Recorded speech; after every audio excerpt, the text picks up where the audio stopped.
আরেকটি নতুন ভিডিও নিয়ে আপনাদের সামনে হাজির হলাম।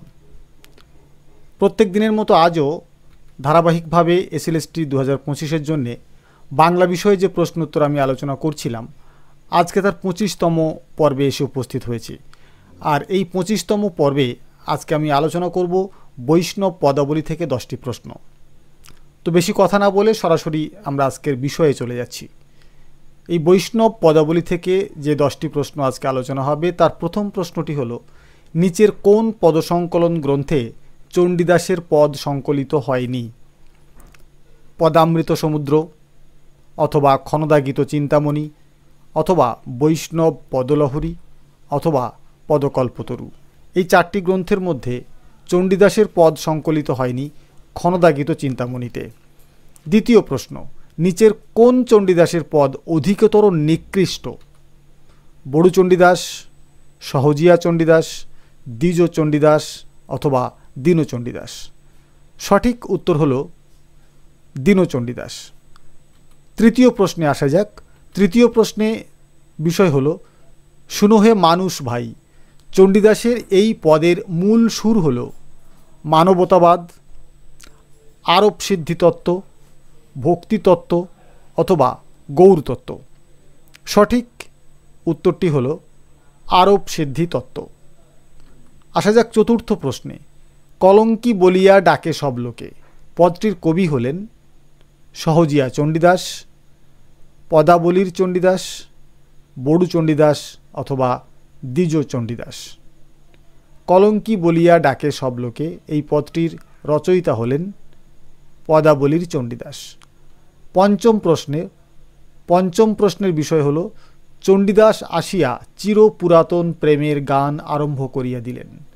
চণ্ডীদাস সম্পর্কে এই মন্তব্যটি করেন রবীন্দ্রনাথ ঠাকুর, অসিত কুমার বন্দ্যোপাধ্যায়, ক্ষেত্র গুপ্ত এবং সুকুমার সেন।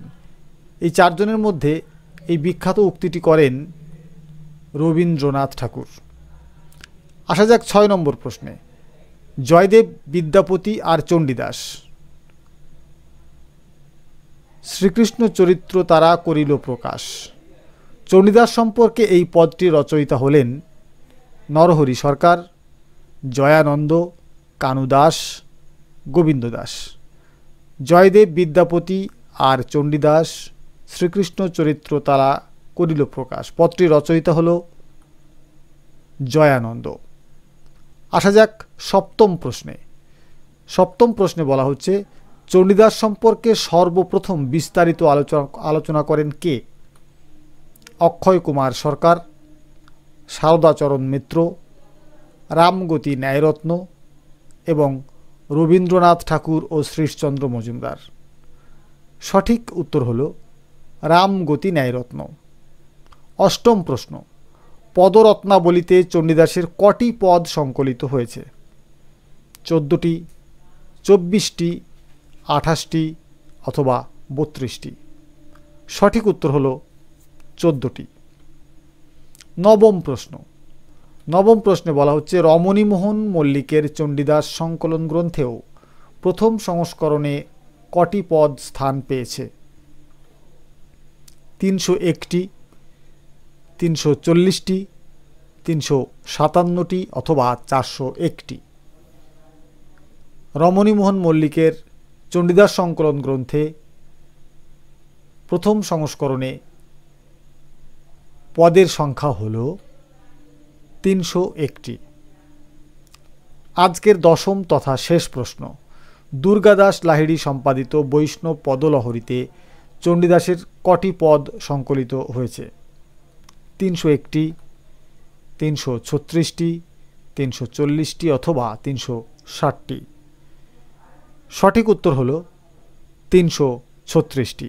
এই ছিল আজকে 10টি প্রশ্ন।